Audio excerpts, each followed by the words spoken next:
विधान भवनात बॉम्ब ठेवल्याच्या धमकीमुळे सगळ्यांना गेटवर रोखलं, पोलिसांकडून सर्च ऑपरेशन सुरू। अजित पवारांच्या अपघाती मृत्यूवर आज विधानसभेत चर्चा, विरोधकांच्या 293च्या प्रस्तावावर होणार चर्चा। अजित पवारांच्या अपघाती निधनावर विधानसभेत प्रथमच चर्चा।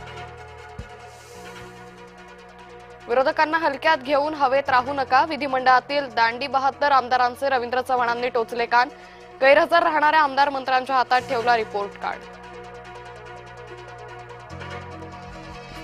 शिवसेना पक्ष धनुष्यबाण चिन्हाबाबत आज सुनावणी, सुप्रीम कोर्टात आज होणार सुनावणी, सरन्यायाधीश सूर्यकांत यांच्या खंडपीठापुढे सुनावणी। मुख्यमंत्री फडणवीस आज दिल्ली दौऱ्यावर, दिल्लीत आज केंद्रीय निवडणूक संचालन समितीची बैठक, 5 राज्यांच्या निवडणुकीसाठी दिल्लीत होणार खलबतं। मुंबईत आज मनसेचा पदाधिकारी मेळावा, राज ठाकरे पदाधिकाऱ्यांना मार्गदर्शन करणार, घाटकोपरमध्ये मेळाव्याचं आयोजन। गॅस टंचाई विरोधात काँग्रेस आक्रमक, आज राज्यभरात काँग्रेसचं धरणे आंदोलन। गुजरातकडे येणाऱ्या मयुरी नारी कार्गो जहाजावर इराणचा हल्ला, जहाज गुजरातमधील कांडला बंदराकडे येत असताना हल्ला, हल्ल्यात 2 भारतीयांचा मृत्यू, 1 जण बेपत्ता। मुंबईत 45 ते 50 दिवस पुरेल एवढा इंधनसाठा, मुंबईतील पंप चालकांचा दावा, युद्ध संकटामुळे नैसर्गिक वायू इंधनाबाबत अनिश्चितता।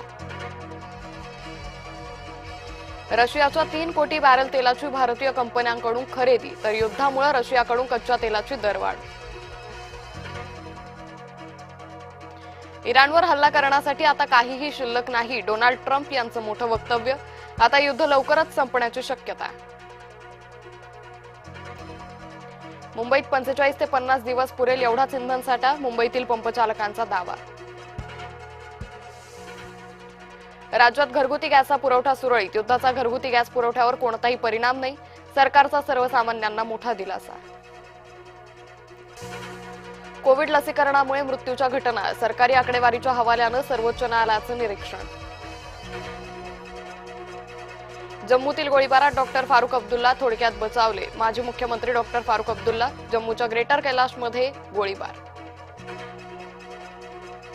कायद्याच्या पुस्तकांसाठी तज्ज्ञांची समिती नेमा, सर्वोच्च न्यायालयाचे केंद्राला निर्देश। कुंभमेळ्यातील व्हायरल गर्लनं गुपचूप उरकलं लग्न, मोनालिसानं मुस्लिम प्रियकरासोबत केलं लग्न, सोनेरी डोळ्यांमुळे आली होती चर्चेत।